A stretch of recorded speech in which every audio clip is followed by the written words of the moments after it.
Fisem il-poplu Ukren ninsabu grati ħafna. Nesprimu ringrazzjament sħiħ tagħna għall-appoġġ kollu li l-poplu Malti qed jagħti lin-nies tal-Ukrajna. Dan kien il-messaġġ tal-ewwel Viċi President tal-Parlament tal-Ukrajna Oleksandr Kornienko waqt laqa li kellu mal-Speaker tal-Parlament Malti Anġlu Farrugia.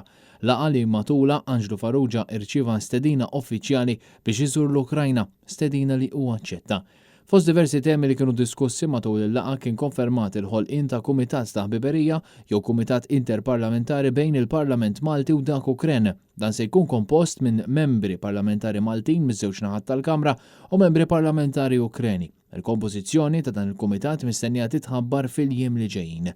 Intant matul din il-laqa kienet imfaħra l-ħidma tal-President tal-Parlament Ewropew Roberta Metsola li kienet fost l-ewwel mexxejja minn madwar id-dinja li żaret l-Ukrajna f'nofs gwerra. Hawnhekk iż-żewġ naħat kellmu wkoll dwar l-applikazzjoni tal-Ukrajna biex tissieħeb fl-Unjoni Ewropea, xi ħaġa li mistennija tkompli tiżviluppa fil-jiem li ġejjin.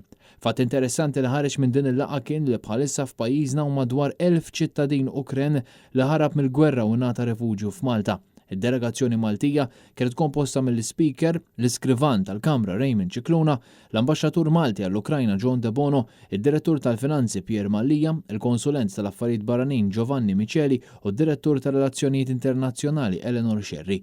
Flimkien ma l-ewwel Viċi President Ukren kien hemm l-ewwel Segretarju tal-Ambaxxata Ukrena Yuri Grinevetsky, l-Ambaxxatur tal-Ukrajna għal Malta Jaroslav Melnik u l-Assistent ta' Kornienko Andriy Kaniuka.